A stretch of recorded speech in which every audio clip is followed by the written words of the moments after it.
come on, all that stuff's a joke.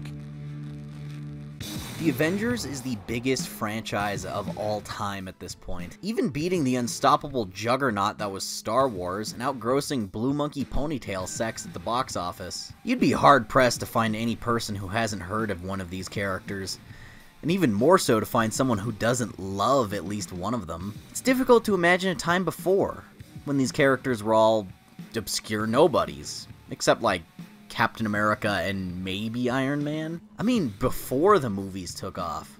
Before comics and geek culture became mainstream. Before slavish devotion to standing Robert Downey Jr. and Tom Holland on your Twitter account like it was the new religion with socially acceptable behavior that didn't make people assume you look like comic book guy from The Simpsons. Back in the dark times when people looked at you funny and said you were too old to have a Spider-Man lunchbox when you were 10.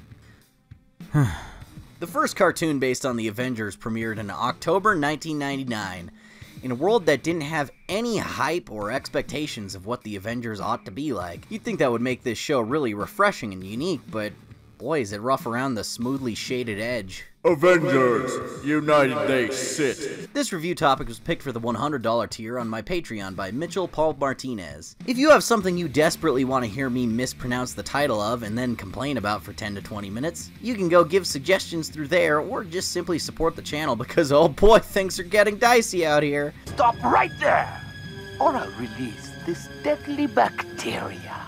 Unfortunate career paths aside, Avengers United They Stand is a strange little anomaly in the lineage of beloved superhero cartoons from the 90s. It seemed like Marvel and Fox Kids could do no wrong, with every animated series up to this point being a hit, or at least successful enough for a second season. But here we have this show that I can only assume had a decently large budget to animate such complex character designs, was based on a brand that would go on to be the biggest in human history, was starring characters with enough shared backstory and source material that they could make like 20 seasons, aired on a network where Marvel cartoons were celebrated and successful, and yet it still failed. The low ratings and poor reception caused the network to decide not to order a second season. The show had so much going for it, but there were setbacks too. It was plagued by unfortunate behind-the-scenes tomfoolery that deeply affected the final product. Even for everything that could have made this show work, troubles and changing winds from the real world wouldn't let it reach its full potential. And it only lasted a very commercialized and visually loud 13 episodes with a serious identity crisis. Let's figure out why Avengers United They Stand divided and fell. I'm really proud of that line. Don't you roll your eyes at me, asshole. Fine, make your own video if you're such an expert at witty writing. Avengers, assemble! Perhaps some backstory on the production of the show could shed some light on why it ultimately turned into a charitably underwhelming series. In the late 90s, two of the X-Men writers were contacted by Fox executives to make an Avengers show. They typed up a 13-episode outline and they were going to do a Captain America series alongside it. Everything seemed to be going smoothly. Then Marvel went bankrupt in 1997 and the Avengers project was put on hold indefinitely, while Captain America's show was cancelled entirely. Though I have a theory that his episode in this show was a failed backdoor pilot that they forgot to take out. Being the all-powerful money printer that it is these days, it's hard to imagine that not too long ago, the company was in dire straits financially. Marvel were struggling so much that they had to take a year to try and settle everything down because the company was so spread thin, leading them to cancel all of their current animated shows at about the same time, even though they were still loved by fans and critics. So if you ever wondered why that whole original run of animated shows all ended within the same 2-year span, that's why. Marvel saved their asses by selling all their character rights to various movie companies, leading to the 2000s wave of films like Spider-Man, X-Men, Blade, Daredevil, Punisher, Hulk, Ghost Rider, and the critically acclaimed crowd pleaser, Elektra. After getting things relatively back on track with that maneuver, Fox and Marvel went back and took a look at that 13-episode outline, gave it to 2 other people, and then they tried to make it as planned with a few minor tweaks.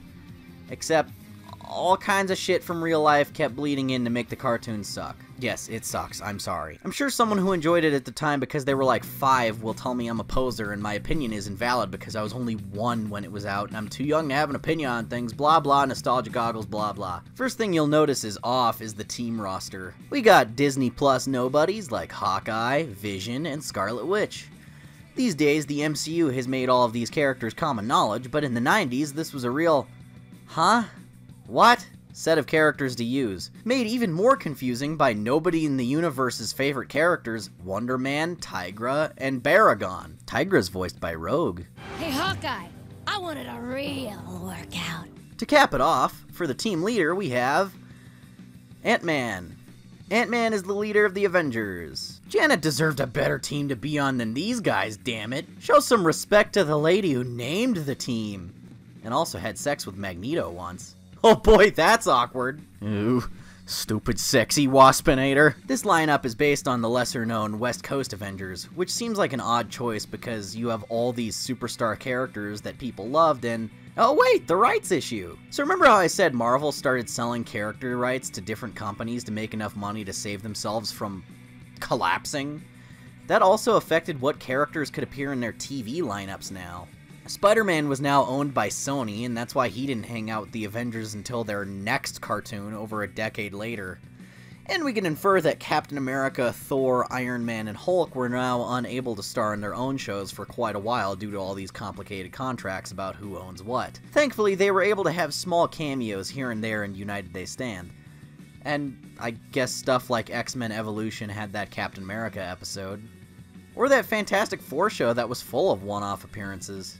Beyond that, this show was developed after Batman Beyond was a huge success, and the competition led Marvel to put more of a futuristic sci-fi spin on their shows. One could assume this is the reason Spider-Man Unlimited is in a futuristic city full of flying cars and robot police. United They Stand is supposedly set 25 years in the future, meaning everyone and everything has shiny chrome plates attached. 'Cause the future. Do you get the future? Everything's shiny in the future. The original Avengers lineup are instead like the now retired first generation of heroes that passed the torch to these guys. Even though these characters are all around the same age in the show regardless. Ant-Man is treated like some kind of fusion between Captain America and Iron Man, which is reflected a lot in his design and personality. It's especially apparent when he has to briefly interact with either of those two. Plus, he has the same voice filter as Tony in that one thing. That was some ride, Vision. I knew you were with us to stay. Put Spider-Man down! I could have sworn this was the same voice actor. I had to look it up. But no, Iron Man is the guy from Airplane. God damn, Ultron, was it necessary to smash every screen? Now we're left with a weird and bland roster of characters, a half-assed future setting with ideas that they don't quite commit to, and a lot of strange decisions that leave the show feeling just wrong.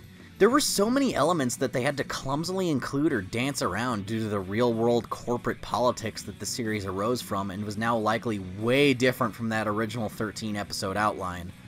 This show is so obsessed with trying to be like other things that it has no real identity. I feel like the network and Marvel representatives were desperate for this to be a success after the last round of animated shows all fizzled out. But the method they chose to make it a hit was stealing from everything that was popular without understanding why certain elements worked. It's trying to be like Batman Beyond, but not really. It's trying to be like X-Men, but not really. It's trying to include characters that people wanted to see, but not really. This lack of identity is especially apparent in the show's characters. Before I get too much into the characters, I should throw some quick context from the plot at you, since a total of 14 people in the world have seen this show. In the future Marvel universe, but it's also kinda the present, whatever, shut up, Hank Pym leads a new set of Avengers who are constantly getting their asses kicked by Ultron, whom Pym created years ago on accident and then forgot about until he felt the metal boot connecting with his teeth. Ultron wants to prove his superiority over the human race by destroying his creator and then enslaving humanity. He uses his android minion, Vision, to mortally wound an Avenger named Wonder Man, then kidnap him a little while later. But the Avengers fill the blank spot in their roster by just putting parts of Wonder Man's mind into Vision to make him more human and give him a sense of morals. And then, you've seen Age of Ultron, you know all the rest. Between battles with Ultron and trying to get Wonder Man back, they usually just fight whatever threat calls for their attention, be it in space, or underwater, or the jungle, or wherever. Simple stuff. Now on to the characters having an identity problem. Hawkeye is written and voice acted as if he was Wolverine. I'm the best there is. So, I'm the fall guy, right? If I'm not good enough to be seen with the Avengers, maybe I shouldn't be an Avenger. Scarlet Witch has a catchphrase for her powers now as if she was Storm. Winds of destiny, change! Power of lightning, strike again! I fall upon the raging wind! Power of web shooters, get real sticky! Hank Pym is a Frankenstein's monster of protagonists and now has no personality. He's just a stand-in for whichever character likely should have been there at that time. Sometimes he's the humble older hero that everyone looks up to and he's trying to do his best to match those expectations in lieu of Cap. Sometimes he's the witty, charming genius that always has a crazy scientific plan in place of Iron Man, and gets into disagreements with the rest of the team. Beyond doing those two things, we don't really know or care about him, and all the other characters either admire him or think he's a blowhard depending on which mode he's in. If there's anything I have to give this show, it's that it was quite progressive to have such tense sexual undertones between Hawkeye and Wonder Man, leading to one of the best written subplots I've seen in an animated superhero TV show. See, there's quite an interesting love triangle between Clint and Scarlet Witch, where they both vie for Wonder Man's affections, which subsequently is placed on Vision after they learn that he has shreds of Wonder Man's mind after he goes missing for the majority of the series. It's as if they both miss him so much that they put the burden of resolving their unattended romantic needs on Vision, suddenly lavishing him with attention and flirtatiousness. But Vision is a newly sentient android and isn't emotionally or mentally equipped for such a complex relationship with either... Actually, Hawkeye what? and Wonder Man are gay. You mean Hawkeye isn't gay? That's just me reading too far into it and the show not knowing how to write a believable friendship between two males? But like, look at him! Nice move! You should know. You taught it to me. Oh yeah? If I wanted to hit you, Birdman, you'd already be roasting on a spit. You're on. Man, I wish Simon was here.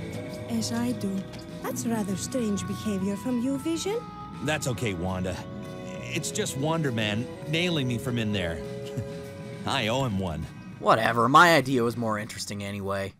It's weird seeing this character before he was ruined with ooh, small bean tired dad energy, drinks coffee and has bandages. Hawkeye. Have fun with that, Jeremy. And what is there to say about Tigra and Wonder Man? Or Falcon? Fuck, I forgot he was in this show until I just now wrote this sentence in the script. That's why I didn't mention him earlier. He's like a street level hero, and he just kind of shows up one day, and then they accept him into the team like 5 minutes later, because an angry guy in a suit told them to. Shit, these scenes are a great metaphor for the production on this show. The Avengers sitting around at a table trying to do their thing, then some loudmouth with a tie comes in shouting about all these things they have to do to improve their public image after the last generation of heroes dipped. Add this, add that, include this idea, you better make sure this happens, and then of course the whole thing ends up just being a big toy commercial. It's not like this is a big surprise. A lot of boneheaded decisions were made for cartoons so they could push more toys. Like the 90s Spider-Man show introducing Hobgoblin before Green Goblin because the action figure line had him. Even when the writers of the show said they didn't want to, producer Avi Arad insisted. We all know how bad his meddling would end up. This entire show feels like that Hobgoblin scenario is happening every couple of seconds. The team are all wearing complicated suits of colorful armor with a billion pieces and accessories. Elaborate magical girl style suit-up sequences from their casual costumes to their battle mode.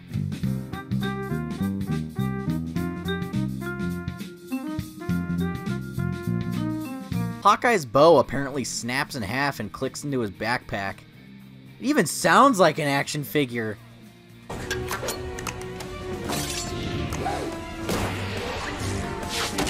Not to mention every member of the team having different custom costumes depending on their different environments. Like the spacesuits, the jungle safari suits, the deep sea dive costumes, Arctic storm armor. Fucking Falcon's scuba suit has a big bird helmet. Avengers, jungle armor suggested. Oh yes, the Target exclusive. Thank you, computer. Ultron is just a head that snaps into the neck on like 3 or 4 different bodies. I know looking back now, it's clear that a lot of our childhood was just a big toy commercial, but at least sometimes it was creative. Every lazy repaint of a Transformer would be a new character that had their own distinct personality and backstory. And hell, I bet people would find that show just as cool if the toys weren't a thing. Every He-Man character had a really unique design and gimmick that made their corresponding toy special. But not this! United They Stand is full of contrived or completely unexplained reasons to keep introducing stupid-looking vehicles or dumb environment-based variant costumes, so we can see even more of Hawkeye's midriff. He has a whole suit of armor to wear when he goes to Alaska. Just put on a heavy jacket, you asshole!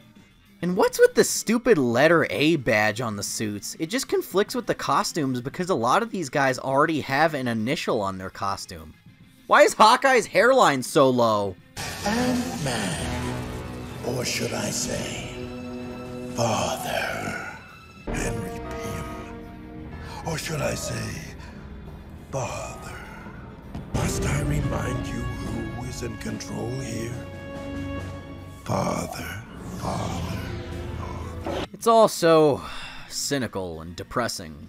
Like, this has none of the heart and charm of those other animated shows, which admittedly had their faults, but they were still really well crafted. X-Men and Spider-Man were both fantastic shows that focused so much on character building and fleshing out their human subplots between the mindless, flashy action sequences.